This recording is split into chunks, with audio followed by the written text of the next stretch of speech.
Welcome to Manchithanam news. ముందుగా headlines చూద్దాం. Miss world పోటీలపై సీఎం రేవంత్ రెడ్డి సమీక్ష. మే 10న ప్రారంభం కానున్న మిస్ వరల్డ్ పోటీలు అతిథులు పోటీదారులకు అసౌకర్యం కలగకుండా చూడాలని సీఎం ఆదేశం. విమానాశ్రయం, హోటళ్లు, చారిత్రక ప్రదేశాల్లో కట్టుదిట్టమైన భద్రతకు సూచన. పహల్గామ్ దాడి నేపథ్యంలో ఏపీ డిప్యూటీ సీఎం కీలక వ్యాఖ్యలు. మత ప్రాతిపదిక 26 మంది చంపిన పాక్ అనుకూలంగా మాట్లాడడం సరికాదన్న పవన్. అలా మాట్లాడాలనుకుంటే ఆ దేశానికే వెళ్లిపోవాలన్న జనసేనాని.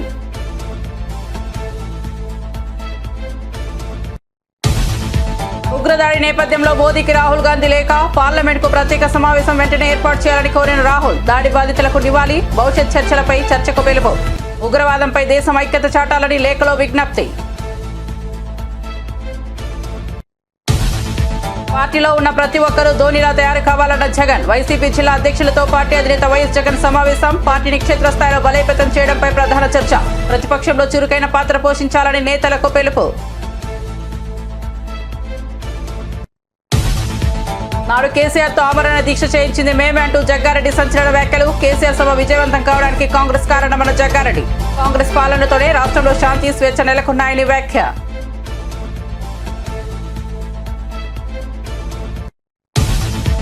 సూర్యవంశీకి నజరానా ప్రకటించిన బీహార్ సీఎం నితీష్ కుమార్. రాజస్థాన్ రాయల్స్ తరపున గుజరాత్ టైటన్స్ పై రికార్డు శతకం నమోదు. టీ20 చరిత్రలో అతి చిన్న వయసులో సెంచరీ. ఐపీఎల్లో రెండో వేగవంతమైన శతకం. యువ క్రికెటర్ను అభినందించిన కేంద్ర మంత్రి చిరాగ్ పాస్వాన్. వార్త వివరాల్లోకి వెళ్తే, పహల్గామ్ ఉగ్రవాద ఘటన నేపథ్యంలో AP deputy CM Pawan Kalyan కీలక వ్యాఖ్యలు చేశారు. మత ప్రాతిపదికన 26 మందిని చంపిన పాకిస్తాన్ కు అనుకూలంగా మాట్లాడడం సరికాదన్నారు. అలా మాట్లాడాలనుకుంటే ఆ దేశానికే వెళ్లిపోవాలని జనసేనాని అన్నారు. ఈ ఉగ్రదాడిలో ప్రాణాలు కోల్పోయిన వారికి మంగళగిరిలోని సీకే కన్వెన్షన్ హాల్లో జనసేన పార్టీ నివాళుల కార్యక్రమం నిర్వహించింది. ఈ సందర్భంగా పవన్ మాట్లాడుతూ ఉగ్రవాదం, హింసపై అందరూ ఒకేలా స్పందించాలని అన్నారు. ఇలాంటి విషయాలపై ఓట్లు, సీట్ల కోసం మాట్లాడకూడదని తెలిపారు. ఉగ్ర ఘటనలో జనసేన ఓ కార్యకర్తను కోల్పోయిందని పవన్ గుర్తు చేశారు. ఉగ్రదాడిలో ప్రాణాలు కోల్పోయిన శ్రీ పొట్టి శ్రీరాములు జిల్లా కావలికి చెందిన మధుసూదన్ రావు ఫ్యామిలీకి పార్టీ తరఫున 50 లక్షల ఆర్థిక సాయం ప్రకటించారు. బొట్టు పెట్టుకున్న తర్వాత నేను కాదని కూడా అబద్ధం కూడా చెప్పలేక తప్పించుకోవడాకన్నా అలా దొరికిపోయాం మేము. ముందు అరుపులు వినిపించినాయి, తుపాకీ శబ్దాలు వినిపించినాయి, కింద పడుకున్నాం. నా చేయి కూడా పట్టినట్టు పిల్లలు కొంచెం దూరంగా ఉన్నారు. ఇదంతా కుటుంబం దాదాపు అలాగే ఆ గ్రౌండ్లో దాదాపు ఆ ఏరియాలో 400 నుంచి 500 మంది ఉండిపోయారు టూరిస్టులు. మసూదన్ గారు ఆయన సతీమణి చేయనే పట్టుకొని ఏమవుతుంది, మనకి ఏమవుతుంది, నువ్వు చూడకంటే ఆ బూట్లు చప్పుళ్ళు చాలా తాయితీగా వచ్చి, అంటే ఎందుకు మాట్లాడుతున్నానంటే ఎంత కోల్డ్ బ్లడెడ్తో చంపారంటే మనం ఊహించుకోలేము. అంటే షికారుకు వచ్చినట్టుగా వచ్చి వేటాడి వెళ్ళిపోయారు మనుషుల్ని.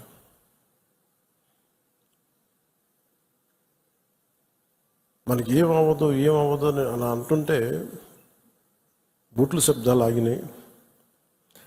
ఆవిడకి తెలిసిందల్లా తుపాకీ శబ్దాలు వినిపించినాయి. కళ్ళు తెరిచి చూస్తే మొత్తం ముఖం మీద మొత్తం రక్తం ఉండిపోయింది, భర్త తాలూకు రక్తం. సెక్యులరిజం అంటే అపీస్మెంట్ కాదు, అది వైట్ వాష్లు చేయకండి తప్పులు చేస్తే. సర్ తన్సే జుదా అని చెప్పి అంటే అట్లాగే తుపాకులతో సర్ తన్సే జుదా చేశారు వాళ్ళు ఉగ్రవాదులు. తల లేదు, పట్టుకుందాం ఆకన్నా ఇలా అంటే తల లేదు అక్కడ. మీరు ఊహించుకోగలరు, అది ఈ మాట్లాడే తల లేదు. ఇంత క్రూరంగా చంపేశారు. ఎంత సహనం చూపిస్తాం? తప్పు జరిగినప్పుడు తప్పని చెప్తాం. పాకిస్తాన్కి మనకి ఏంటి తేడా?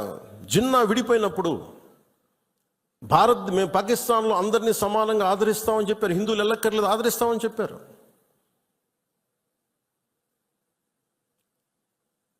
రెండు కోట్ల పైన ఉండే, చాలా కోట్ల ఎక్కువ, అంత జనాభా ఉండే చోట ఈరోజు జస్ట్ పట్టుమని కొన్ని లక్షల్లో ఉంటారు పాకిస్తాన్లో హిందువులు అంతే. బట్ వేరస్ మన దేశంలో పాకిస్తాన్లో ఎంత జనాభా ఉందో ముస్లిం జనాభా అంత జనాభా ఇక్కడ ఉంది. That's what India is. అంటే మనం నిజంగా ఈ సోకాల్ సూడో సెక్యులర్ వాదులు చెప్పిన విధానంగానే అయితే నిజంగా అసలు ఇంతమంది ముస్లిం పాపులేషన్ ఉంటుందా? ఇంత వివక్ష చూపించే దేశం అయితే, హిందువులే నిజంగా వివక్ష చూపించే దేశమే అయితే ఇన్ని లక్షల మంది ఉండగలరా? అసలు ఇన్ని కోట్లాది మంది జనం ఉండగలరా? పాకిస్తాన్లో ఎంత ముస్లిం జనాభా ఉందో భారతదేశం అంతే ముస్లిం జనాభా ఉందో. అంత వివక్ష హిందువులకి ఎందుకు ఉంటుంది? హిందూస్ అక్కడెక్కడెక్కడ కొంతమంది నాయకులు ఉన్నారేమో మనకు తెలియదు. సంఘటనలు జరుగుతూ ఉంటాయి. మొన్నటికి మొన్న బంగ్లాదేశ్లో హిందువుల మీద దాడులు జరుగుతూ ఉన్నారు, విగ్రహాలు కాల్చేస్తూ ఉన్నారు, దుర్గాదేవి ఆలయాలు కాల్చేస్తూ ఉన్నారు. నేను మాట్లాడుతున్నప్పుడు మనకెందుకు సార్ అంటారు, అక్కడి నుంచి శరణార్థులు వచ్చేస్తారు, అప్పుడు ఇక్కడికే వస్తారు. దేశం మొత్తం అప్పుడు మన స్థానికులకు ఉద్యోగాలు పోతాయి. అప్పుడు మీకు ఓకేనా అన్న? ఆ దేశం బాగుంటేనే మనం ఇక్కడ ఉద్యోగాలు మన వాళ్ళకి ఇవ్వగలం. 2 రాష్ట్రాల మధ్య కూడా తెలంగాణ కానీ ఆంధ్ర కానీ ఇక్కడి నుంచి మీరు వచ్చేస్తే మా ఉద్యోగాలు పోతున్నాయనే కదా సెపరేట్ స్టేట్ అయింది. అలాంటిది ఎక్కడ నుంచో శరణార్థులు వాళ్ళ యుద్ధ పరిస్థితులు వాళ్ళ వాతావరణ పరిస్థితులు బాగలేక మనకు వచ్చేస్తే అది మనకు అదనపు భారం, అది దేశానికి కూడా. ప్రతిష్టాత్మక మిస్ వరల్డ్ 2025 పోటీలకు హైదరాబాద్ నగరం ఆతిథ్యం ఇవ్వనున్న నేపథ్యంలో రాష్ట్ర ప్రభుత్వం ఏర్పాట్లపై ప్రత్యేక దృష్టి సారించింది. ఈ క్రమంలో ముఖ్యమంత్రి రేవంత్ రెడ్డి సమీక్షా సమావేశం నిర్వహించారు. పోటీల నిర్వహణకు సంబంధించి జరుగుతున్న సన్నాహక పనులకు అధికారులు ఈ సందర్భంగా ముఖ్యమంత్రికి వివరించారు. మే 10వ తేదీ నుంచి మిస్ వరల్డ్ పోటీలు ప్రారంభం కానున్నాయని అధికారులు సీఎం దృష్టికి తీసుకొచ్చారు. ఈ నేపథ్యంలో పోటీల్లో పాల్గొనే వారికి హాజరయ్యే దేశ విదేశీ అతిథులకు ఎలాంటి అసౌకర్యాలు తలెత్తకుండా అన్ని జాగ్రత్తలు తీసుకోవాలని అధికారులను ముఖ్యమంత్రి ఆదేశించారు. వారి బస, ప్రయాణం వంటి విషయాల్లో లోటుపాట్లు ఉండకూడదని స్పష్టం చేశారు. తెలంగాణ సీఎం రేవంత్ రెడ్డి రాష్ట్రంలో రైతులు, నిరుద్యోగులు, ప్రజలు ఎదుర్కొంటున్న సమస్యలపై సమీక్షించాలి కానీ అందాల పోటీలపై సమీక్షలు చేయడం సరికాదని ఎమ్మెల్యే కేపీ వివేకానందగౌడ్ విమర్శించారు. ప్రజల కష్టాలను పట్టించుకోవడం ప్రభుత్వ ప్రధాన బాధ్యత అని తెలిపారు. ప్రజా సంక్షేమానికి సంబంధించిన అంశాలను పక్కన పెట్టి అనవసర విషయాలపై సమీక్షలు నిర్వహించడం బాధాకరమని ఆయన ఆవేదన వ్యక్తం చేశారు. రైతు రుణమాఫీ, విద్యుత్ సరఫరా, ఉద్యోగాల భర్తీ వంటి ప్రధాన సమస్యలపై ప్రభుత్వం తక్షణమే దృష్టి సారించాలని డిమాండ్ చేశారు. ప్రజల ఆకాంక్షలను నిర్లక్ష్యం చేయవద్దని సూచించారు. చాలా స్పష్టంగా ముఖ్యమంత్రి గారు ఈరోజు అక్కడ కూర్చొని అందాల పోటీలపైన సమీక్షిస్తా ఉన్నారు. కానీ వారు చేయాల్సింది అందాల పోటీల మీద సమీక్ష ఏంటంటే, కడుపు ఎండి రైతులు రోడ్లబడి ఆత్మహత్యలు చేసుకుంటా ఉంటే, అక్కడ విద్యార్థులు ఇబ్బంది పడుతూ ఉంటే, గురుకుల పాఠశాలలో నిరుద్యోగులు ఉద్యోగాల గురించి బాధపడతా ఉంటే, మరి ఎన్నికలు ఇచ్చిన వాగ్దానాల నుండి ప్రజలు ప్రశ్నిస్తూ ఉంటే, తాగడానికి నీరు లేక ఇక్కడ నగర ప్రజలు కానీ గ్రామీణ ప్రాంతంలో ప్రజలు బాధపడతా ఉంటే, సాగుకు నీరు అందించకుండా అందుతున్న రైతులు బాధపడతా ఉంటే, వీరందరినీ కూడా వదిలిపెట్టేసి కడుపు నిండా ఉన్నటువంటి అందాల పోటీల గురించి మరి ముఖ్యమంత్రి గారు సమీక్ష నిర్వహించడానికి సమయం ఉంది. కానీ ఈ సమస్యల గురించి సమీక్షించే టైం వారికి లేదు. ఈరోజు హైదరాబాద్ నగరంలో తాగడానికి నీళ్ళు లేవు, స్ట్రీట్ లైట్స్ వెలుగుతలేవని చెప్పేసి పదే చెప్తా ఉన్నాం. 40% వెలుగుతలేవని చెప్తా ఉన్నాం. దానిపైన సమీక్ష లేదు. రైతుల ఏ సబ్జెక్ట్ పైన సమీక్ష లేదు. కానీ వారికి ఈరోజు అందాల పోటీల గురించి మాత్రం సమీక్షించడానికి మాత్రం సమయం ఉంది. ఈరోజు ముందుకు పోతున్నారు. ఈరోజు ఎంత బాధాకరమైన విషయం అంటే, హైదరాబాద్ నగరంలో మరి ఈరోజు దాదాపు ఆఫీస్ లీజింగ్ మరి దాదాపు పడిపోయింది. ఈ జనవరి మార్చ్ మధ్యలో ఈ యొక్క ఆఫీస్ స్పేస్ లీజింగ్ దాదాపు 41% తగ్గుదలైంది. 7 నగరాల్లో పోల్చుకుంటే మన నగరం కింది స్థాయిలో పడిపోయినది. దీనికి బాధపడాల్సినటువంటి అవసరం ఉన్నది. మరి దీని హైదరాబాద్ నగరానికి పదే చెప్తా ఉన్నాం. రాష్ట్ర ఇమేజ్తో పాటు సిటీ ఇమేజ్ కూడా రోజు కూడా దిగజార్చే విధంగా ముఖ్యమంత్రి గారి అసమర్థ పాలన ఉందని చెప్పి పదే చెప్తా ఉన్నాము. ఈరోజు అక్కడ కూర్చొని అందాల పోటీల సమీక్ష కాదు. ఈరోజు హైదరాబాద్ నగరం యొక్క housing sales in Hyderabad plumped by 49%. ఈరోజు రిపోర్ట్, లేటెస్ట్ రిపోర్ట్ చాలా స్పష్టంగా వచ్చింది. దీనికి కారకులు ఎవరు? మీ అసమర్థ పాలన కాదా, మీ చాతకానితనం కాదా అని చెప్పేసి నేను ఈరోజు ముఖ్యమంత్రి గారి ప్రభుత్వాన్ని ప్రశ్నిస్తా ఉన్నాను. దీని గురించే కదా నిన్న ముఖ్యమంత్రి గారు మా సభలో మాట్లాడినారు. మొన్న మాట్లాడారు, నిన్న ఈ రిపోర్ట్ వచ్చింది. ఈ చాలా క్లియర్గా మొన్న కూడా నెల క్రితం కూడా చెన్నై, బెంగళూరు నగరంలోనేమో పెరుగుతుంది, హైదరాబాద్ నగరంలోనో ఈ ప్రాపర్టీ సేల్స్, ట్రాన్సాక్షన్స్, అమ్మడం, కొనడం తగ్గుతుంది. ఎందుకంటే వీరిపై నమ్మకం, విశ్వాసం కోల్పోయినారు. ప్రజల యొక్క విశ్వాసం నిలబెట్టుకోవడంలో ఈ ప్రభుత్వం ఘోరంగా విఫలమైంది. కాబట్టే అందుకే మన సభలో పెద్ద ఎత్తున లక్షలాది మంది అభిమానులు తరలి వచ్చి మరి యొక్క సభను విజయవంతం చేసి కేసీఆర్ గారి నాయకత్వాన్ని మళ్ళీ ప్రభుత్వ ప్రధాన కార్యదర్శిగా నియమితులైన రామకృష్ణారావు ప్రజాభవన్లో డిప్యూటీ సీఎం బట్టి విక్రమార్కను మర్యాదపూర్వకంగా కలిశారు.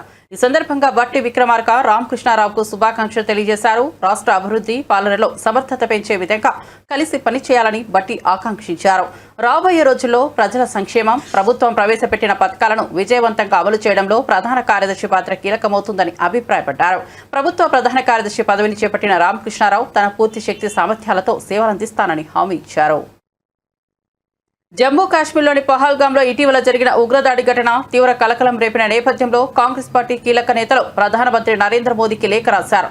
లోక్సభలో ప్రతిపక్ష నేత రాహుల్ గాంధీ, ఏఐసీసీ అధ్యక్షుడు మల్లికార్జున ఖర్గే సంయుక్తంగా ఈ లేఖను పంపారు. పహల్గాం దాడి పరిణామాలపై చర్చించేందుకు వీలైనంత త్వరగా పార్లమెంట్ ఉభయ సభల ప్రత్యేక సమావేశాన్ని ఏర్పాటు చేయాలని వారు తమ లేఖలో ప్రధానిని కోరారు. ఉగ్రవాదానికి వ్యతిరేకంగా భారతదేశం యావత్తు ఐక్యంగా నిలుస్తుందనే బలమైన సందేశాన్ని ప్రపంచానికి అందించాల్సిన అవసరం ఉందని రాహుల్ ఖర్గే తమ లేఖలో నొక్కి చెప్పారు. పహల్గాం ఉగ్రదాడిలో అసూలు బాసిన వారికి సభ నివాళులర్పించాలని, భవిష్యత్తులో ఇలాంటి దాడులు పునరావృతం కాకుండా తీసుకోవలసిన కట్టుదిట్టమైన భద్రతా చర్యలపై పార్లమెంటు వేదికగా సమగ్రంగా చర్చించాలని వారు విజ్ఞప్తి చేశారు. బీఆర్ఎస్ పార్టీ అధినేత కేసీఆర్ 2009 నాటి దీక్షపై టీపీసీసీ వర్కింగ్ ప్రెసిడెంట్ జగ్గారెడ్డి సంచలన వ్యాఖ్యలు చేశారు. తెలంగాణ కోసం కేసీఆర్ ఉద్యమం చేశారని, కష్టాలు పడ్డారని అందులో ఎవరికీ అనుమానం లేదని ఆయన అన్నారు. అయితే తెలంగాణ కోసం ఆయన దీక్ష చేస్తున్న సమయంలో ఒకానొక దశలో వెనక్కు తగ్గే పరిస్థితి కనిపించిందని, ఆ సమయంలో తెలంగాణ కాంగ్రెస్ నేతలందరూ కలిసి కోదండరాం, మందకృష్ణ మాదిగ వంటి వారి ద్వారా ఆయనతో ఆమరణ నిరాహార దీక్షకు కొనసాగింపజేశామని తెలిపారు. తాను నిజమే చెబుతున్నానని ఆయన స్పష్టం చేశారు. బస్సుకు రిపేర్ రాదు, 16 నెలలు పండుకున్నాం ఏడన్నా అని అడుగుతున్నది కాంగ్రెస్ పార్టీ కేసీఆర్ గారు. అంటే ఇక అది మనం పెద్దగా అది ప్రధానికి ప్రతి చిన్నదాన్ని మనం చెప్పొద్దు, మేజర్ పాయింట్కి చెప్తా. ఇంకేదంటే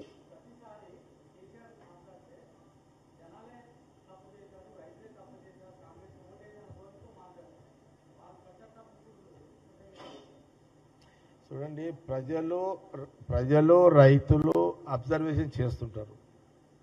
ఏది కరెక్టు ఏది రాంగు ప్రజల క్లారిటీ ఉంది.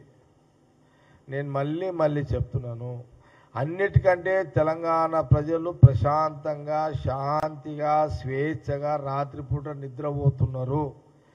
కారణం ఏంటంటే ఈ రాష్ట్రంలో తెలంగాణ ప్రజలు కాంగ్రెస్ గవర్నమెంట్ తెచ్చుకున్నందుకు. గొంతు విప్పి మాట్లాడే స్వేచ్ఛ కాంగ్రెస్ గవర్నమెంట్ వచ్చినాకనే తెలంగాణ ప్రజలకు వచ్చింది. మాకు కడుపు నొప్పి ఉంది, ఈ బాధ ఉంది అని చెప్పుకునే స్వేచ్ఛ కాంగ్రెస్ గవర్నమెంట్ వచ్చినాకనే ఉంది. గతంలో కూడా నేను చెప్పిన ఈరోజు సెక్రటేరియట్లో సచివాలయంలో పొద్దున్న 10:30కు స్టార్ట్ అయితే సాయంత్రం 8 గంటల వరకు కూడా వివిధ జిల్లాల నుంచి డైరెక్ట్గా ప్రజలు ఆ సెక్షన్లలో పనులుంటే స్వతంత్రంగా వచ్చి పనులు చేసుకునే ఒక స్వేచ్ఛని ఈరోజు కాంగ్రెస్ గవర్నమెంట్ సీఎం రేవంత్ రెడ్డి గారు కల్పించారు. ఇది నిజము, ఇది నిజము, ఇది అందరికి తెలుసు. గతంలో సచివాలయంలో కూడా ఎంట్రీ లేకుండే, మీ మీడియా కూడా ఎంట్రీ లేదు. మీరే సాక్ష్యం, మీడియానే సాక్ష్యం. కాంగ్రెస్ మీడియా సాక్ష్యము, బీఆర్ఎస్ మీడియా, బీజేపీ మీడియా. ఈరోజు సచివాలయంలో ఒక కాంగ్రెస్ మీడియా పోతలేదు, బీజేపీ మీడియా, కమ్యూనిస్టుల మీడియా, బీఆర్ఎస్ మీడియా, అన్ని రాజకీయ పార్టీల మీడియాలు కూడా ఈరోజు సచివాలయంలో సెక్షన్లలో తిరుగుతున్నారు. అంటే ఈరోజు కాంగ్రెస్ గవర్నమెంట్ ఉండడం వల్లనే, ఈ నిర్ణయం సీఎం రేవంత్ రెడ్డి గారు తీసుకోవడం వల్లనే అనేది దానికి సాక్ష్యం మీడియా ప్రతినిధులే. అనేక సందర్భాల్లో అన్ని పార్టీల media reporters, electronic media, print media వాళ్ళు ఏమనే వాళ్ళంటే సచివాలయంలో వైసీపీ అధినేత జగన్ పార్టీ పునర్నిర్మాణంపై దృష్టి సారించారు. ఇందులో భాగంగా పార్టీ జిల్లా అధ్యక్షులతో ఆయన కీలక సమావేశం నిర్వహించారు. పార్టీని క్షేత్రస్థాయిలో మరింత బలోపేతం చేసేందుకు అనుసరించాల్సిన వ్యూహాలు, ప్రతిపక్షంగా సమర్థవంతంగా పనిచేయాల్సిన తీరుపై ఆయన నేతలకు దిశానిర్దేశం చేశారు. ఈ సందర్భంగా జగన్ మాట్లాడుతూ ప్రతిపక్షంలో ఉన్నప్పుడే నాయకుల్లో ఉండే నిజమైన నాయకత్వ ప్రతిభ బయటపడుతుందని అన్నారు. భారీ లక్ష్యం ఉన్నప్పుడే బ్యాట్స్మెన్ ప్రతిభ ఏంటో తెలుస్తుంది. అప్పుడే అతడు ప్రజలకు ఇష్టమైన ఆటగాడవుతాడు. రాజకీయాల్లో కూడా ఇది అంతే. ప్రతిపక్షంలో మనం చేసే పనుల ద్వారానే మనల్ని మనం నిరూపించుకుంటాం. ప్రజల్లో, పార్టీలో గౌరవం, ఇమేజ్ పెరుగుతాయి. మన పనితీరులోనే మన్ననలు పొందగలుగుతామని తెలిపారు. అందరూ ధోనిలా తయారు కావాలని పిలుపునిచ్చారు. ఐపీఎల్ చరిత్రలో సరికొత్త సంచలనం సృష్టించిన 14 ఏళ్ల బీహార్ యువ కిరీటం వైభవ్ సూర్యవంశీ ప్రతిభకు బీహార్ ప్రభుత్వం పట్టం కట్టింది. గుజరాత్ టైటాన్స్ పై అసాధారణ శతకంతో రికార్డుల మోత మోగించిన ఈ యువ క్రికెటర్కు బీహార్ ముఖ్యమంత్రి నితీష్ కుమార్ 10 లక్షల నగదు బహుమతిని ప్రకటించి అభినందనలు తెలిపారు. సోమవారం జైపూర్లోని సవాయ్ మాన్సింగ్ స్టేడియంలో రాజస్థాన్ రాయల్స్ తరపున బరిలోకి దిగిన వైభవ్ గుజరాత్ టైటాన్స్ బౌలర్లపై ఆకాశమే హద్దుగా చెలరేగాడు. కేవలం 14 ఏళ్ల 32 రోజుల వయసులో అద్భుతమైన సెంచరీ సాధించి టీ20 క్రికెట్ చరిత్రలోనే ఈ ఘనత సాధించిన అత్యంత పిన్న వయస్కుడిగా రికార్డు సృష్టించాడు. అనుభవజ్ఞులైన గుజరాత్ బౌలర్లను సైతం అతను ఎదుర్కొన్న తీరు క్రీడా పండితులను సైతం ఆశ్చర్యపరిచింది. అంతేకాకుండా ఇది ఐపీఎల్ చరిత్రలో రెండో వేగవంతమైన సెంచరీగా చివరకు ప్రసిద్ధ కృష్ణ వేసిన ఓ అద్భుత మార్క్ యార్కర్కు వైభవ్ దూకుడైన ఇన్నింగ్స్కు తెరపడింది. గత ప్రభుత్వ హయాంలో జరిగిన కాళేశ్వరం ప్రాజెక్ట్ డిజైన్ నిర్మాణంలో సీరియస్ లోపాలు ఉన్నాయని, అందువల్లే మేడిగడ్డ బ్యారేజ్ కుంగిపోయిందని నేషనల్ డ్యామ్ సేఫ్టీ అథారిటీ స్పష్టమైన రిపోర్ట్ ఇచ్చిన తర్వాత రాజకీయ జీవితంలో ఉన్న ఎవరైనా సిగ్గుతో తలదించుకొని క్షమాపణలు చెప్పాల్సింది పోయి అసలు ఎన్డీఎస్ఏ రిపోర్టుడే బీఆర్ఎస్ తప్పుపడుతోందని మంత్రి ఉత్తమ్ కుమార్ రెడ్డి ఆగ్రహం వ్యక్తం చేశారు. చట్టబద్ధమైన ఎన్డీఎస్ను కించపరిచేలా బీఆర్ఎస్ నేతలు వికృతమైన, వికారమైన విమర్శలు చేస్తున్నారని ధ్వజమెత్తారు. జలసౌదలో కాళేశ్వరం ప్రాజెక్టుపై ఎన్డీఎస్ఏ ఇచ్చిన తుది నివేదిక పవర్ పాయింట్ ప్రెజెంటేషన్ ఇచ్చారు. ప్రాజెక్టు డిజైన్, నిర్మాణం లోపం, ఆపరేషన్ అండ్ మెయింటెనెన్స్తో లోపాలతో మేడిగడ్డ బ్యారేజ్ కూలిపోయిందని ఎన్డీఎస్ఏ రిపోర్ట్ స్పష్టం చేసిందని చెప్పారు. భారతదేశ చరిత్రలో ఎన్నడూ లేనంత ఘోరమైన మానవ నిర్మిత విపత్తును సృష్టించి అపఖ్యాతిని మూటగట్టుకున్న నాటి బీఆర్ఎస్ ప్రభుత్వ అసమర్థతను ఎన్డీఎస్ఏ నివేదిక స్పష్టంగా వివరించిందని చెప్పారు. 1.81 lakh crores 1,81,000 కోట్లు ఇరిగేషన్ మీద ఖర్చు పెట్టి మనందరినీ అప్పుల్లో నుంచి వృధా చేయడం జరిగింది. దానివల్ల ఎంత ఎక్కడి వచ్చిందండి? పచ్చి అబద్ధాలు. వర్షాలు వచ్చి ఎస్ఆర్ఎస్పి స్టేజ్ 2 కింద నీళ్ళు వస్తే కాళేశ్వరం కింద వచ్చిందంటారు. నేను ఒక ఫిగర్ చెప్తాను మీకు. ఎలా ఇది కాళేశ్వరం ఈ ప్రాజెక్ట్ మేడిగడ్డ ప్రాజెక్టే గుండెకాయని వాళ్ళే అన్నారు. మీలో ఇరిగేషన్ కవర్ చేసిన బాలు కానీ, ఫసీ కానీ, మొయినుద్దీన్ కానీ, ఫల్గుణాచారి గారు మీకు తెలుసు. మేడిగడ్డ గుండెకాయ అన్నారు వాళ్ళు. మేడిగడ్డ కూలిపోయింది కదా. ఈ బ్యారేజెస్లు కూలిపోయిన తర్వాత స్వతంత్ర భారతదేశంలో ఎక్కువ వరి ధాన్యం పండించింది మా ప్రభుత్వ హయాంలో.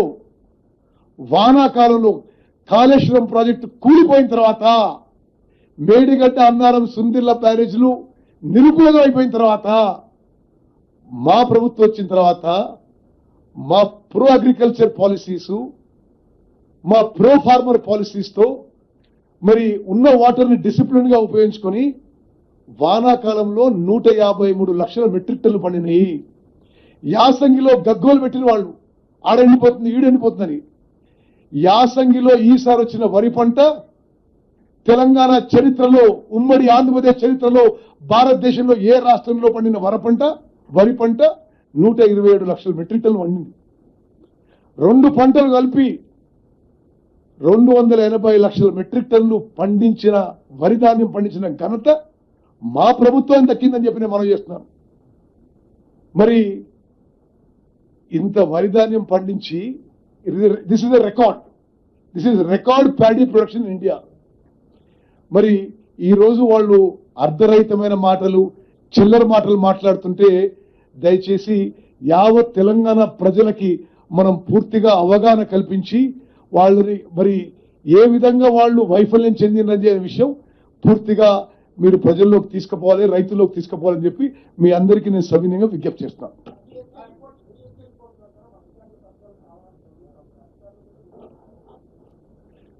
అన్ని విధాలుగా చర్యలు తీసుకుంటాం. ఎన్డీఎస్ఏ రిపోర్ట్ వచ్చి 2 రోజులు అయింది కదా. ఓకే, మేము దాని ముందు మరి ఆ ఏం చర్యలు ఎట్లా ముందుకు పోవాలనేది క్యాబినెట్లో చర్చించేస్తాం. కానీ బ్రదర్, నేను నీకేం చెప్తున్నా అంటే, మరి అధికారులది పొరపాటు ఉంటే చర్యలు తీసుకుంటాం. అధికారులకు ఆదేశాలు ఇచ్చిన వాళ్ళ గురించి కూడా నువ్వు మాట్లాడు.